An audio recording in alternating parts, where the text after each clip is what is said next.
Mailbag. Woo! So you're saying to yourself, you mean there's a third party that people like more than the Republicans or the Democrats? I want to know what that is. Stay tuned. Jack, I want you to take this magnanimously. I want you to step outside of yourself and observe this email being read. Okay. It is addressed to you, but don't take it personally. Do you remember what you said about Oral Roberts yesterday? It's addressed to me, but don't take it personally. It's a fascinating study, in my opinion. Having trouble following it. And I don't want Angry Jack to take over the show. Would you like me to reset my opinion of Oral Roberts? Just briefly, so the folks understand. He died, day before yesterday. Ah. One of your pioneering televangelists, and televangelists are televangelists, and whatever you think of them. But when I saw the video on the news the other night of his faith healing days, I just thought, I hope there is the very hell you describe and you go to it, you charlatan. Yes.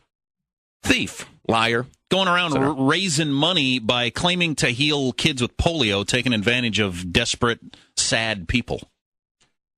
Shelley writes, Joe, Jack, thanks for making me laugh out loud. This morning I was very saddened when you, Jack, made the comments you made regarding Oral Roberts. Mainly, you hope he goes to hell and you hate faith healers. I do actually hate faith healers. Me too. I had to get into work or I would have attempted to get through. If you shared your reasons, I'm sorry I missed them. Obviously, I don't agree with you. I appreciate your open and honesty. I want to believe your heart is more tender and that those statements were off the cuff. I pray that God will heal whatever hurts may have occurred by someone of faith to cause you feel this way. Of course, he is not God, and unfortunately, people don't always hear God clearly before they share what he is saying. With your baby coming up, don't give up on God. You will need him more than ever. He will never give up on you, Laura, or your precious new baby. I pray both of your families have a Merry Christmas. That's very nice of her. It is a very nice Christian letter. Yeah. So you get this. That is the definition right there of, loving your enemy.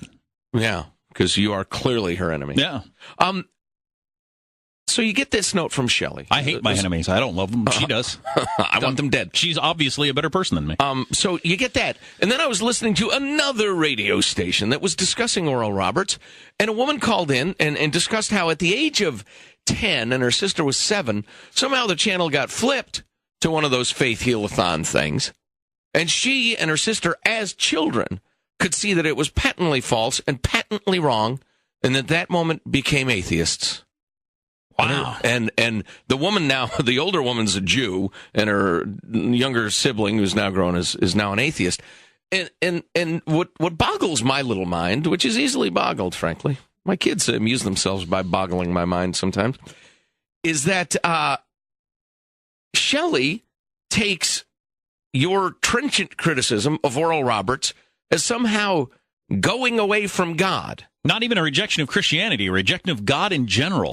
And then the people who called in the other radio show took Oral Roberts, fraud as clearly representing Jesus and rejected God based on him. People.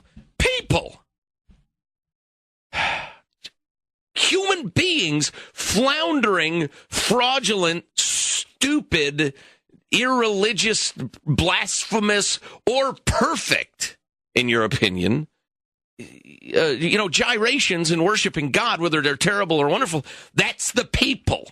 That's the people. You put anything in the hands of human beings, it's going to get screwed up. You hear what I'm saying? I can't believe anybody would either cling to or reject God on the basis of Oral Roberts. Right, exactly. I don't get it. He's not a representation of... just because he claims to be. Deism or Christianity, right? For good or bad. He's just a guy who figured out a good scam to get rich. So just because he claims to be, we got one person who's assuming, well, clearly he is. Another person who's claiming, well, obviously he is, and I don't like it, so therefore the entire concept is out the window. What is the matter with you people? God, Very I was strange. Watching some of this old black and white from the 50s, maybe even the 40s footage of him going around doing faith healing in the middle of the country. God dang it. You're a certain sort of person that can sleep well at night after taking money from people claiming you're going to make their dying kid better. I tell you what, those healer shows, it's pretty well known how they work. It's just it's a business. It's a It's an art, like the trapeze. It still works. You learn it, you get good at it, you make money. It is not a relic of a time gone by. No. Benny Hinn's the most successful faith healer's ever lived. Yeah. He flies around in a solid gold private jet. Wow, that's got to have a lot of thrust to get a gold plane off the ground. He fills arenas like Springsteen, healing people.